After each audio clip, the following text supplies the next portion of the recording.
যুগে যুগে লড়াইয়ের একই সুর, ওই মতিউরের যে সুর, সেই সুর আমরা একইভাবে 2024-এ এসে আনাসের মুখে শুনি। আমরা মনে করি লড়াইটাই মনুষ্যত্বের পরিচয়। আমরা বলতে চাই লড়াইটাই হচ্ছে বিবেকবোধের পরিচয়। লড়াই করা ছাড়া মানুষ হয়ে বাঁচার আজকে সমাজে কোনো দ্বিতীয় কোনো রাস্তা নেই। ফলে সমাজতান্ত্রিক ছাত্র ফ্রন্ট সেই লড়াইটাই করবে। সমাজতান্ত্রিক ছাত্র ফ্রন্ট শিক্ষার অধিকার আদায়ের লড়াই করেছে।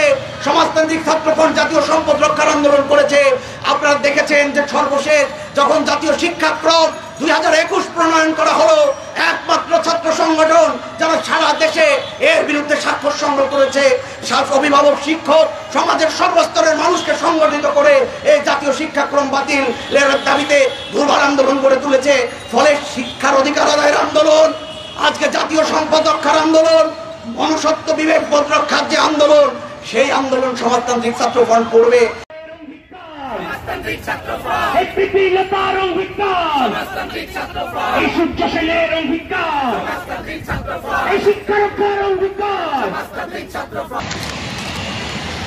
সমাজতান্ত্রিক ছাত্র ফ্রন্টের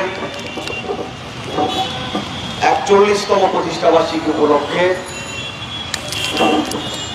ঐতিহাসিক রাজু ভাস্কর্যের পাদদেশে আয়োজিত যে ছাত্র সমাবেশ, সেই সমাবেশের সহযোদ্ধা সভাপতি এখানে উপস্থিত আছেন। বাসদ মার্ক্সবাদীর দলের কেন্দ্রীয় সমন্বয়ক মাসুদ রানা,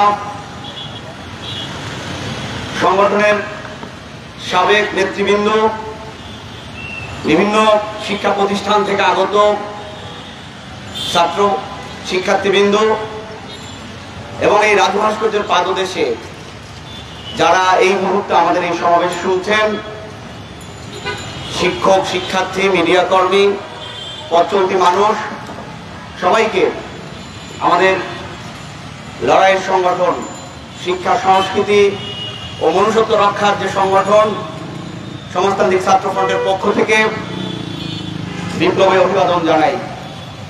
বন্ধুগণ, প্রতিষ্ঠাবার্ষিকীর আয়োজন আমাদের কাছে একটা নিছক আনুষ্ঠানিকতা নয়। আমরা এই দিবসটাকে স্মরণ করতে চাই যে আমরা 1984 সালে কেন আমাদের যাত্রা শুরু হয়েছিল, কোন লক্ষ্য নিয়ে, আমরা কতটুকু এগোলাম, কতটুকু ভুল করলাম। অতীতের ভুল থেকে যেমন আমরা শিক্ষা নিতে চাই, লড়াই থেকেও তেমনি প্রেরণা নিতে চাই। তো ফলে প্রতিষ্ঠাবার্ষিকী আমাদের কাছে আনুষ্ঠানিকতা নয়, একটা মিছিল সমাবেশের বিষয় নয়। অতীতটাকে স্মরণ করা, সেই অতীত দিনে যে অসংখ্য নেতাকর্মীর লড়াইয়ের মধ্য দিয়ে এই সংগঠনের যাত্রা শুরু হয়েছিল, অসংখ্য সমর্থক, শুভানুধ্যায়ী সাধারণ মানুষের ভালোবাসায় সমর্থনে যে সংগঠনের যাত্রা শুরু হয়েছিল, সেই সংগঠন কতটা পথ পেরোলো। ফলে 1984 সালে এক স্বৈরাচারী শাসনের বিরুদ্ধে লড়তে গিয়ে যে সংগঠনের জন্ম, 41 বছর পরে সেই সংগঠন আরেকটা গণঅভ্যুত্থান মোকাবেলা করেছে। আমরা সেদিন ওই এরশাদের যে স্বৈরাচারী শাসন, সেই শাসনের বিরুদ্ধে, সেই স্বৈরাচার বিরোধী ছাত্র আন্দোলনের অগ্নিগর্ভ থেকে আমরা জন্ম নিয়েছিলাম। সেই জন্মের পর আজকে আমরা আরেকটা গণঅভ্যুত্থান পেরোলাম। বন্ধুগণ, এই দুই সময়ের মাঝখানে দাঁড়িয়ে আমরা কেমন লড়লাম, কি চাই বা কেনই চাই, সেই বিষয়ে কিছু কথা আপনাদের সামনে আমি রাখতে চাই। বন্ধুগণ, সেই 84 রক্ত ঝরা লড়াইয়ের দিনের কথা আপনারা জানেন। মোস্তফা বাবুল ওয়াজিউল্লাহদের যে শহীদি আত্মদান, তার কথা আপনারা জানেন। সেদিন স্বৈরাচার বিরোধী ছাত্র আন্দোলনের মধ্য দিয়ে যে রক্তে লেখা 10 দফা সেদিন রচিত হয়েছিল, সেই 10 দফার প্রথম দফা ছিল যে সর্বজনীন বিজ্ঞান ভিত্তিক সেকুলার একই ধারার গণতান্ত্রিক শিক্ষা চাই। সেদিন সমস্ত দল সেই দাবি মেনে নিয়েছিল। কিন্তু 90-এর স্বৈরাচার বিরোধী এত বড় ছাত্র আন্দোলন হলো, স্বৈরাচারের পতন হলো, কিন্তু ছাত্র আন্দোলনের 10 দফা, সেই 10 দফা কি পূরিত হয়েছে? বন্ধুগণ, সেই 10 দফা পূরিত হয়নি। সেই যে 10 দফার প্রধান দফা, সেই দফাই হচ্ছে আমাদের দাবি যে সর্বজনীন বিজ্ঞান ভিত্তিক সেকুলার একই ধারার গণতান্ত্রিক শিক্ষা চাই। বন্ধুগণ, আমরা দেখলাম যে 90-এর পরে যারা শাসন ক্ষমতায় এসেছেন, সেই আওয়ামী লীগ, বিএনপি, জামাত, জাতীয় পার্টি, যারা রাষ্ট্র ক্ষমতায় ছিলেন, যেমন 90-এর পরে তারা শাসন ক্ষমতায় ছিলেন, তেমনি স্বাধীনতার 53 বছরে যারা শাসন ক্ষমতায় ছিলেন তারা কেউই এদেশের মানুষের যে গণতান্ত্রিক আকাঙ্ক্ষার যে শিক্ষা ব্যবস্থা, এদেশের মানুষের লড়াইয়ের মধ্য দিয়ে গড়ে ওঠা যে আকাঙ্ক্ষার শিক্ষা ব্যবস্থা, সেই ব্যবস্থার পথে হাঁটেননি। আমরা 62 শিক্ষা আন্দোলনের কথা জানি, আমরা 1971-এর মহান মুক্তিযুদ্ধের কথা জানি। তাহলে সেই সমস্ত গণ আন্দোলনে, 69-এর গণ অভ্যুত্থানে যে শিক্ষার যে দাবি উঠেছিল, সেই দাবি এই শাসক গোষ্ঠী মানেনি। এই শাসক গোষ্ঠী তারা সেই দাবিকে পাশকে দিয়ে গিয়েছে। স্বাধীনতার 53 বছর পরে যখন বৈষম্য বিরোধী এত বড় একটা জুলাই গণ অভ্যুত্থান হলো, সেই জুলাই গণ অভ্যুত্থানের পরেও দেখলাম যে এই গণ অভ্যুত্থান নিয়েও, এই গণ অভ্যুত্থানের আকাঙ্ক্ষার বিপরীতেও অতীতে যেমন শাসক গোষ্ঠী হেসেছে, আজকের দিনেও অনেক গাল ভরা কথা শুনছি, অনেক সংস্কারের কথা শুনেছি। আপনারা আমাদের পূর্ববর্তী বক্তাদের কাছ থেকেও শুনলেন যে শিক্ষা সংস্কার যে কমিশন, আসলে আন্দোলন করলো তো ছাত্ররা, রক্তাক্ত হলো ছাত্ররা, জনতা তার পাশে এসে দাঁড়িয়েছে, জনতাও সম্মিলিতভাবে প্রাণ দিয়েছে, কিন্তু শিক্ষার্থীদের সেই দাবি কি আজকে যারা রাষ্ট্র ক্ষমতায় আছেন, গণ অভ্যুত্থানের পরে যারা রাষ্ট্র ক্ষমতায় বসেছেন, তারা কি সেটাকে কর্ণপাত করছেন? তারা সেই দাবিতে কিন্তু কর্ণপাত করছেন না। শিক্ষার্থীদের এই যে শিক্ষার দাবি, শিক্ষাঙ্গনের যে গণতান্ত্রিক পরিবেশের দাবি, সেই দাবিকে কিন্তু আজকে মানা হচ্ছে না। বন্ধুগণ, আমরা বলেছিলাম যে সমাজতান্ত্রিক ছাত্রফ্রন্ট শুধু শিক্ষা রক্ষার কথা বলে না, সে সংস্কৃতি ও মনুষ্যত্ব রক্ষারও কথা বলে। তাহলে আজকের দিনে যদি দেখেন যে আমরা দেখেছি যে যুগে যুগে শাসকরা কি চেয়েছে, শাসকরা মানুষের বিবেককে, মানুষের যে তার যে সুপ্ত বিবেক, তার যে মনুষ্যত্ব, সেই মনুষ্যত্বকে, যুবক তরুণদের মনুষ্যত্বকে ধ্বংস করতে চেয়েছে। তার বিবেক যাতে জাগ্রত না হয় তার জন্য আয়োজন করতে চেয়েছে। বন্ধুগণ, 24-এর গণ অভ্যুত্থান দেখেছেন যে আবু সাইদ মুগ্ধ সহ যারা প্রাণ দিয়েছে, তাদের কথাগুলো আপনারা পড়লে দেখবেন যে 24-এর গণ অভ্যুত্থান আমাদের সেই স্মৃতিকে আমাদের সামনে এনে দিয়েছে, যে 84-র লড়াই আমাদের সামনে এনে দিয়েছে, 52-এর ভাষা আন্দোলন আমাদের সামনে এনে দিয়েছে, ব্রিটিশ বিরোধী আন্দোলনের যে লড়াকু নাম আমরা যাদের হয়তো বা ইতিহাস পড়েছি, সেই প্রীতিলতা, সেই মাস্টারদা সূর্য সেন, ভগৎ সিং, তাদের কথা আমাদের সামনে এনে দিয়েছে।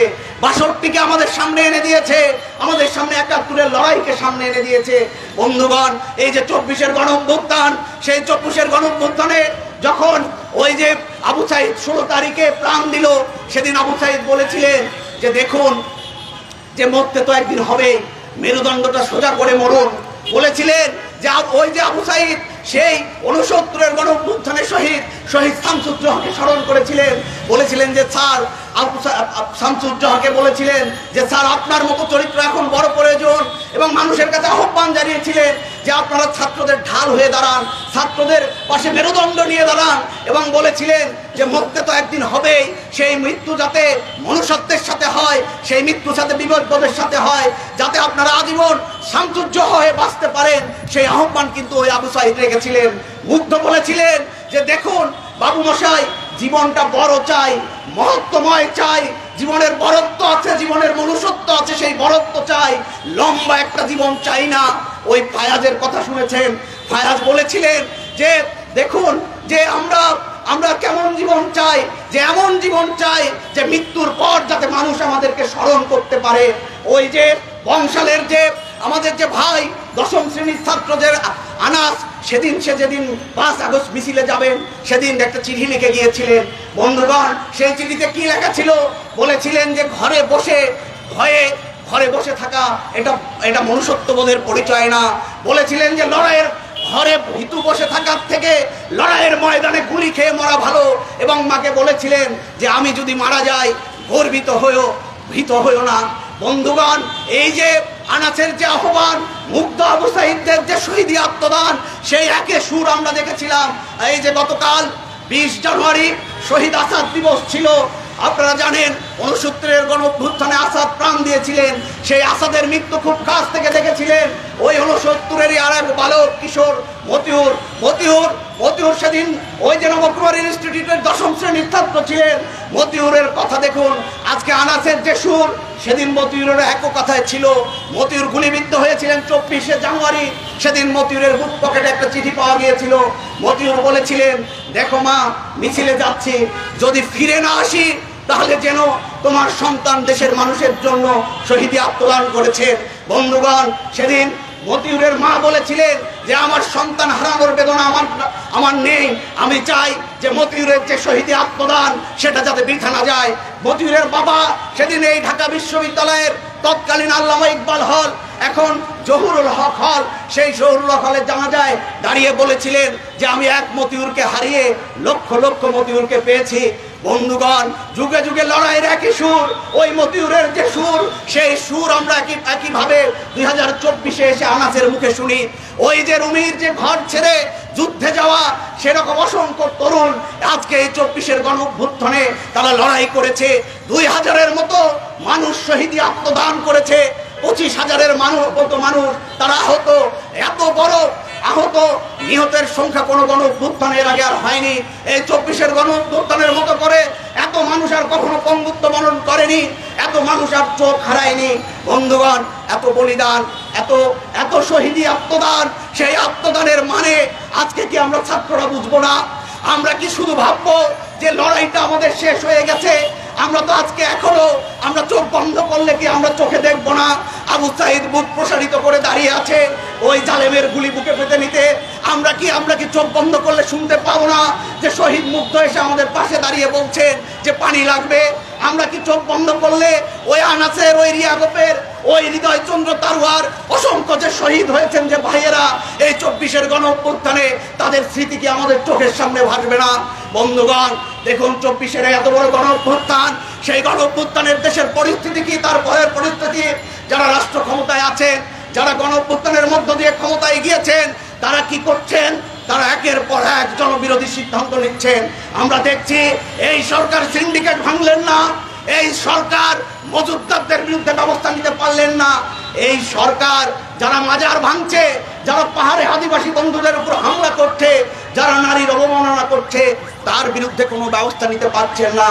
বন্ধুগণ, এটা কি এই গণঅভ্যুত্থানের সরকারের যে সমস্ত কাজ করণীয় ছিল, যে সমস্ত কাজ করার কথা ছিল ইন্টারিম ইউনিস গভর্নমেন্টের, আমি হলফ করে বলতে পারি তারা সে কিভাবে করতে পারছেন না। বন্ধুগণ, তারা কি করছেন? তারা ভ্যাটের আওতা বাড়াচ্ছেন। তারা কি করছেন? ওই যে পাঠ্যপুস্তক থেকে গ্রাফিতি মুছে দিচ্ছেন। তারা কি করছেন? ওই যে 15 তারিখে আপনারা দেখেছেন যে এনসিটিভির সামনে আমাদের যে আদিবাসী বন্ধুদের মিছিলে যে কি নৃশংস সন্ত্রাসী হামলা, এবং 16 তারিখেও আপনারা দেখেছেন যে এই যে ঢাকা বিশ্ববিদ্যালয় থেকে এত বড় লড়াইয়ের একটা সূচনা হলো, সেই ঢাকা বিশ্ববিদ্যালয়কে আমরা দেখলাম পুলিশ আগের রূপে ফিরে এসছে। বন্ধুগণ, আমরা বলতে চাই যে আপনার করণীয় কি সেটা আগে ভাবুন। ইউনূস সাহেব, আপনার করণীয় ছিল গণহত্যায় জড়িতদের বিচার করা, হাসিনাকে দেশে ফিরায় এনে তারকে বিচারের সম্মুখীন করা, আহত নিহত যারা তাদের চিকিৎসার ব্যবস্থা করা। আপনি সেগুলো করতে পারছেন না। কেন করতে পারছেন না? এবং আপনারা দেখছি যারা গণঅভ্যুত্থানে লড়েছে, যে বন্ধুরা যারা শহীদ, যারা ওই দিনের সামনে দাঁড়িয়ে লড়েছে, তাদের উপর আক্রমণ করা হচ্ছে, নানানভাবে বিভাজনের রাজনীতি চাপিয়ে দেওয়া হচ্ছে। বন্ধুগণ, আমরা আজকে এই রাজু ভাস্কর্যের পাদদেশের সমাবেশ থেকে এই কথা সমাজতান্ত্রিক ছাত্র ফ্রন্ট তার প্রতিষ্ঠা বার্ষিকীতে দীপ্ত কণ্ঠে ঘোষণা করতে চাই যে আমরা লড়তে চাই।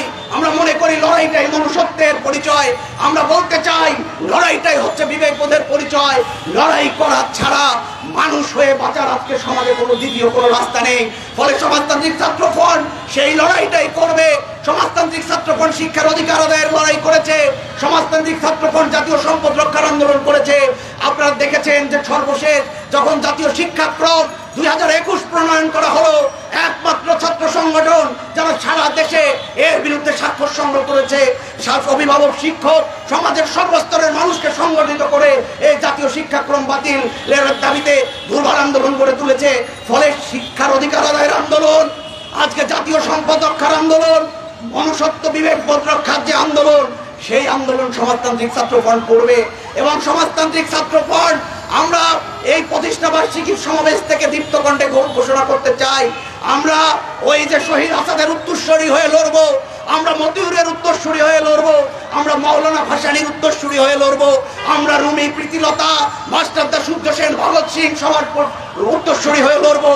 আর 24-এর গণঅভ্যুত্থানে আমাদের যে সহযোদ্ধারা আবু সাইদ মুগ্ধ, হৃদয়চন্দ্র তারুয়া সহ যারা শহীদি আত্মদান করেছেন, যাদের রক্তের বিনিময়ে নতুন করে বৈষম্যহীন গণতান্ত্রিক বাংলাদেশ নির্মাণের যে আকাঙ্ক্ষা ব্যক্ত হয়েছে, সেই লড়াইয়ের দীপ্ত রেখা ধরে, সেই পথ ধরে আমরা সমাজতান্ত্রিক ছাত্রফ্রন্ট লড়বো। বন্ধুগণ, আমরা যখন এই লড়াই করছি, আমরা মানুষের ভালোবাসা পাচ্ছি। বন্ধুগণ, আপনারা জানবেন আমরা সারা দেশে সদস্য সংগ্রহের কর্মসূচি করছি। সেই কর্মসূচিতে আমরা অভূতপূর্ব সাড়া পাচ্ছি। একজন বাবা আমাদের সিলেটে এসেছেন, তার 2 মেয়েকে আমাদের সংগঠনের সদস্য করবেন। এক মা এসেছেন ময়মনসিংহে, আমাদের অফিসে এসেছেন, যে তার 2 মেয়েকে আমাদের সংগঠনের সদস্য করতে চান। ওই যে এখানে আমাদের সংগঠকরা যখন ওই যে আজিমপুরে সদস্য সংগ্রহ করছেন, একজন স্বামী এসেছেন, তার ইন্টারমিডিয়েট পড়ুয়া স্ত্রীকে আমাদের সংগঠনের সদস্য করতে চান। ফলে আমরা এটা বুঝে গেছি যে মনুষ্যত্ব নিয়ে, বিবেক নিয়ে, চরিত্র অর্জনের যে লড়াই, সেই লড়াইকে কোনোভাবেই কালিমালিপ্ত করা যায় না। যুগে যুগে মানুষ মনুষ্যত্বের পক্ষে, সত্যের পক্ষে, বিবেকবোধের পক্ষে দাঁড়িয়েছে। 24-এর গণঅভ্যুত্থান তার একটা অন্যতম উজ্জ্বল দৃষ্টান্ত। ফলে অতীত দিনের সমস্ত লড়াইয়ের উত্তরসূরি সংগঠন হিসেবে সমাজতান্ত্রিক ছাত্রফ্রন্ট সেই লড়াই জারি রাখবে। সেই লড়াইয়ে আপনাদের আমরা পাশে পাবো।